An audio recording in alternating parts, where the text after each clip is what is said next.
When we talk about health issues in Malawi, we cannot leave out nurses. They're a crucial part of health service delivery in the country. But they also continue to encounter different challenges. Just recently, about 300 nurses were left out or let go by government, having signed some contracts. They've just been interviewed, of course. But there is also a group of retired nurses working on a contract basis with government. Government wants to let these go too. But all this in the middle of a human resource crisis in the health sector. My guest today is President of the National Organization of Nurses and Midwives, Mrs. Dorothy Ngoma. I'm your usual host, Teresa Temwekandanga. So thank you so much, Mrs. Ngoma, for finding the time to come to talk to us. So as President of the National Organization for Nurses and Midwives in Malawi, first of all, I would want to find out from you, your organization is going more the union way. Now, kind of a change in terms of the membership, how the membership will associate with the organization in terms of the fees, the membership fees, and so forth. First of all, would you start with that? Why are you changing now, and what would this change mean to the members? Yes, exactly. What you're saying is quite right. That for many years, the National Organization of Nurses and Midwives of Malawi has been functioning more of like in the project mode, not the union mode in terms of financing itself. We have been supported by the Norwegian Nurses Organization with funding from NORAD for about 10 years. So because of that, we didn't see there wasn't much pressure for us to find ways of financing ourselves as a union. Unions all over manage their own resources, they finance themselves, they pay for everything they need in their union. Unions are membership organizations. Now, if a union is not able to finance itself through its membership, then it becomes a very weak union. And that has been the case with us. We've been dependent on the Norwegians. And it's now, maybe the past few years, we have known that the Norwegians, just like any other donor, they are going to go one of these days. They made it very clear that we need to find ways of developing the system of supporting our members and encouraging them to take over. That's what we are doing. Now, previously what we have been doing is to get the members to contribute a small something, which was our membership fee has been 1,000 kwacha for the whole year, for the nurse technicians who are the majority members, and 2,000 kwacha for registered nurses. And this was just a one-off payment. At the end of the year, it was like even less than 2% of the resources we need to run this national union. So now, because we know the Norwegians are going, maybe they'll support us another year or 2 years, but they're definitely going because they've made it very clear.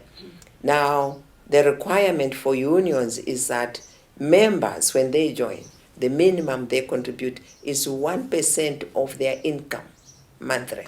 And that's a huge jump from Yes. contributing one-off fee 1,000 kwacha flat to 12 times a year now. Exactly, that's what it is going to be. And the 1% is minimum, because the Norwegians who have been supporting us, the Norwegian nurses, contribute 3% of their income to their union. And that's why they've been able to support us through the nurses' own monies. But now they are saying for 10 years they've been doing that. They think we are older, we are capable, our members must take over. So yes, it is a big leap. And so we are talking to our members encouraging them, supporting them. Government, we've been talking to Minister of Health for a long time, and they have agreed to support us to implement this check-off system. So if you finally get to start to implement, when will this be? Actually, it started in April. It already started. How has been the response? We've started on a slow pace. Already we have about 300 nurses who have already converted and signed up to government so that they start contributing. So this money will be checked off from their salary directly from their pay. Mm-hmm. They will not be paying, for example, that 1% in cash. The idea is it should be deducted monthly, but they need to give the consent to do that. So we started last month, and already about 250, 300 have already registered, which we think is a good start because we only had a big campaign in the northern region.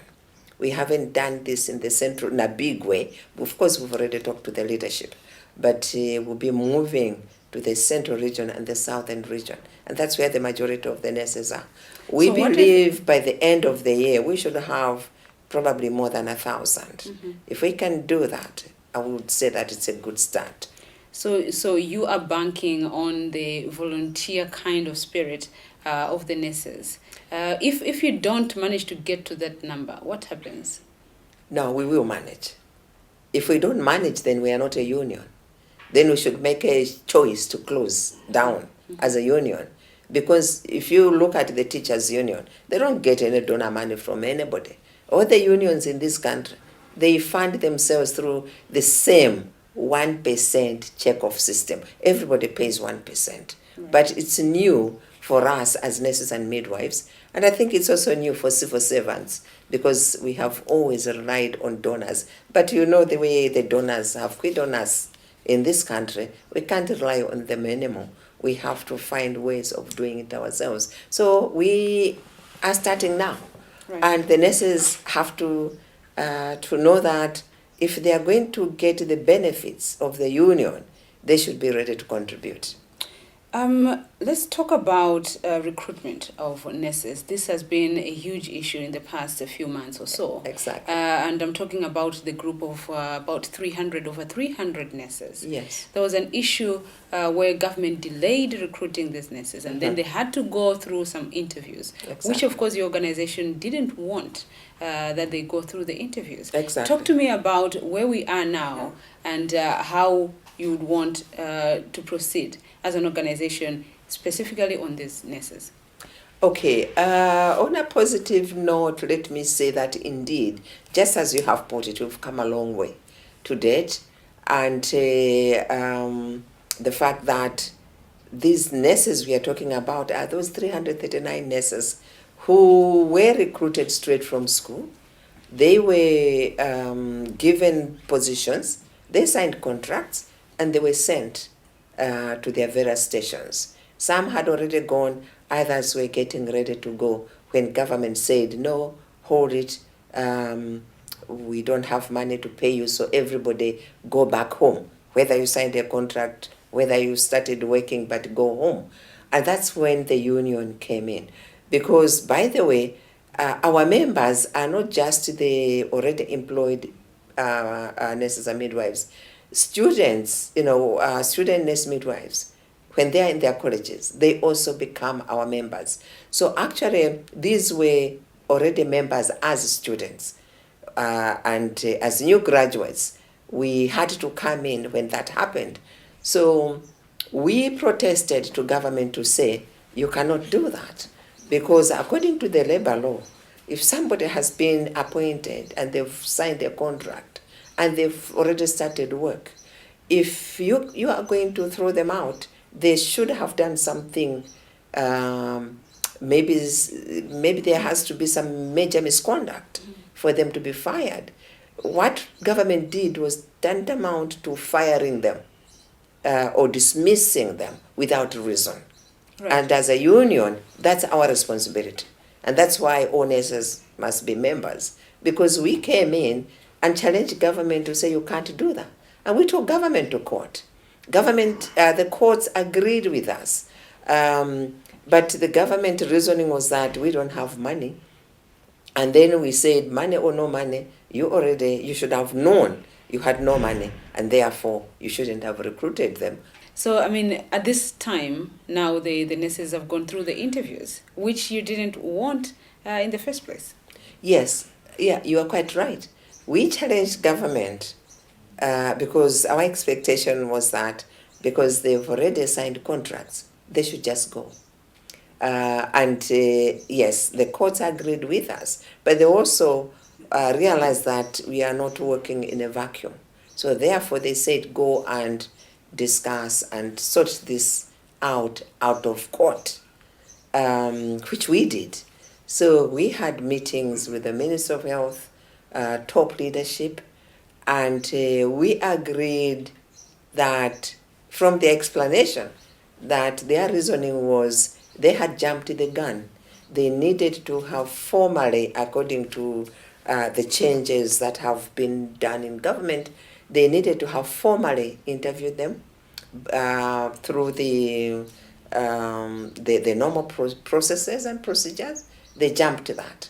And therefore, the formalities have to be done for them to get the jobs. So we had, since now we were out of court, we're negotiating, we had to agree to say, okay, if it is a matter of interviewing them as a formality, we have no problem as long as nobody loses their job. So that was the condition? Yes. If anybody is going to be left out following those interviews, that they have failed, and yet they signed a contract, will take you back to court, and you are going to lose. And they knew it, that they would lose. So that's what has just happened. Right. All the nurses have been interviewed formally, but the results are not yet out. I think they should be coming out anytime now. But I think also what happened, you remember initially the issue was about money, that government didn't have money. And I think for me, that reason remains. This must be an issue of money.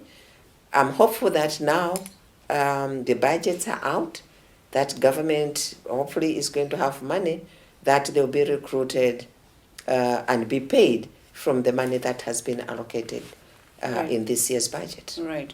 We'll talk about the budget, but just looking at the future, are you hopeful that the health sector in Malawi will get to a point where we have enough health workers, considering that right now we have a huge shortage, even though we are employing as such, but we are still having a problem?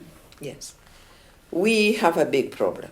We have, I would even say we have a crisis on our hands, because the shortages are not something that just happened overnight. It's been like this for time immemorial. But also looking at even the country as a whole, the way we have increased, the population has increased really fast. I think for the past probably 10, 20 years, we have moved maybe from 10 million to 17 million now. If you look at the percentages of increment, and then you look at the percentages of increment in health care resources, including having health personnel, you find that we are falling extremely short of the services. And that's why you find that you go into these district hospitals, central hospitals, we are extremely short of everything, including skilled healthcare workers. They are stretched to the limits, whether they are doctors, clinical officers, lab techs, nurses, midwives, all departments of health are really stretched. We have a crisis. And you hear the reports that we get from the community, the fact that we don't provide high quality services to our community. It's not just made, it is true. Those concerns are true. Even for people like you and me, if we were to go to Kamzu Central today, we are going to be on the queue for hours. And if we are going to be seen by a doctor or a specialist, we'll be lucky. Sometimes you have a problem, they will tell you, okay, you are on the queue, you will see the specialist in 2 months. Unless if it is like a crisis problem, an injury or whatever. But even then, the resources for care are not there. So it is very difficult. I don't think we'll catch up. Right. And now there are reports that in the rural areas, especially health centers, let's just say health centers, and these health centers are usually in rural areas. The rural, yes. Yes. Some of them are being manned by personnel that are on contract. Exactly. And now government wants to abolish the same and Yes. have them let go. Yes. How are you reacting to that news, and how do you think it will impact health service provision, especially in rural areas? I think that's why I said we have a big problem. We are in a real pathetic situation. We are extremely short right here in town. Just go. Kamuzu Central Hospital is only 10 kilometers, maybe 10 minutes from Capitol Hill. And yet, the shortages are extreme. The lack of resources is extreme. Now, if you're talking of health centers, say, in Chitipa, Misuku Hills, or maybe let's go to the edge of Chapananga, up those mountains, really far, difficult to reach areas. And that is where the retired health personnel prefer to go because there is space. And government has just written to say that they will no more be employed. And their last working day is like 25th of June, this month. What it means is that once those go, they are going to close up those maternity units, those clinics. And I want to agree with you. That's where the poorest of the poor are. That's where the weakest people are. That's where the hungry, anemic women and children. That's where malaria is killing in masses. And that's where we are withdrawing the skilled personnel. It's very unfortunate.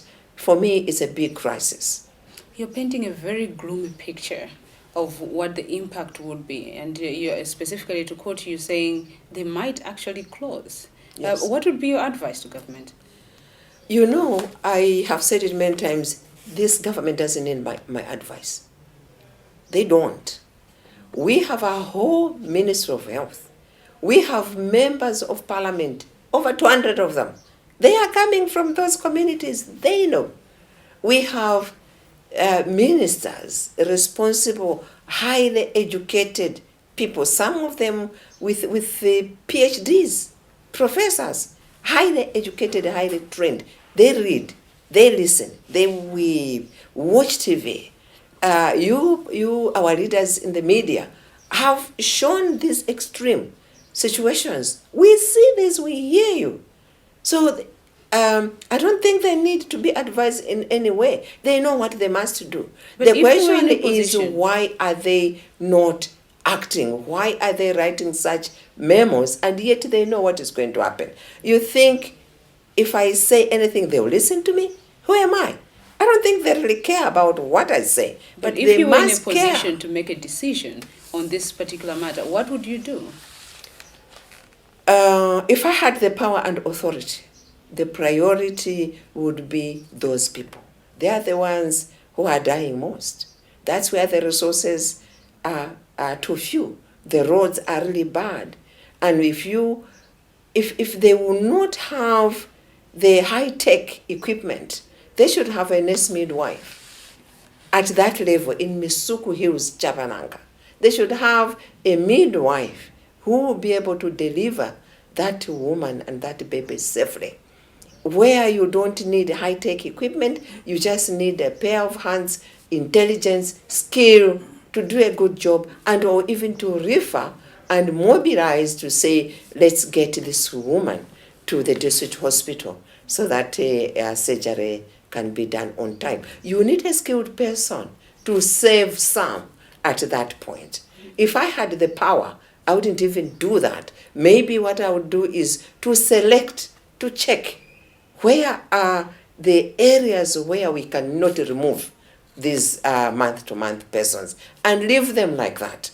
And maybe remove where I think we can get some pairs of hands, maybe there are a number of them, for example, central hospitals or district hospitals, where there is some level of coverage, not much, but at least there is something. Here I'm trying to compare where you have nothing and maybe where you have something but extremely short. Mm-hmm. We shouldn't remove those ones. So just saying from 25th, everybody out, I don't think that's being fair to the poorest of the poor. Right. And while we're talking about a shortage in human resource, there is also the issue of the budget itself. Yes. It seems like health activists or health organizations working in the health sector are really complaining that the budget for Malawi continues to allocate not as much money as required to the health sector. We are at around 8% now, below the required percentage of 15%. Exactly. How would you react to that? And do you think we have money to get to 15% of the budget for health? Yes, I want to believe that we have money. When our leaders, our government signed in Abuja, when that declaration was made, our leaders signed to say there will be, as an agreement to say they will be allocating 15% of the total budget to health. They signed. What were they signing? And why did they sign if they knew they were not going to operationalize it? Talking is one thing. Signing on paper is one thing. Even allocating the small 8% on the paper is another thing. Mm-hmm. But making sure that that money gets out, if we are talking of 8, 9%, whatever it is, and putting it on the table to say this is the cash, is also another thing. So you find our governments who talk, who sign, agree, pretend they are agreeing with the international community that they will do it, but they don't do it. So, and by not doing it, I would want to believe that these politicians, personally, I think they don't have the political will. If they wanted to, they could have just said, by the way, we signed 15% before we even do anything goes to health. Right. Then they should be topping up from the 15%. Maybe we should be seeing 16, 17, 18%, or even 20%. But politicians, what they are, they will have their own priorities. You'll find that we hear, even from the media, that our politicians will prioritize for themselves to buy cars for the president's entourage, buy cars for the PSs and others, and spend millions or billions when actually we don't have just a little money to pay extra nurses locum. Right. Or to pay even the month-to-month nurse to cover that health center which has nobody, so that we can save lives. Mm-hmm. So we'd rather buy the car, or not even one car, 10 cars, and then fail to pay the one nurse to keep children and women alive. That's a choice that our leaders make. Right. Well, we are running out of time, but I wanted you to also comment on issues to do with misconduct of nurses. This is broad, but there's an issue of, for example, right now, the issue of drug theft. Yes. Nurses have been found to be involved in these cases. And how are you looking into these issues, and addressing them specifically? And do you discipline your nurses? Yes. Nurses are disciplined. They must be disciplined. And it's really unfortunate because nurses training even for doctors and others, their training is based on them being entrusted to save people's lives. They commit and agree they are going to be there to save lives.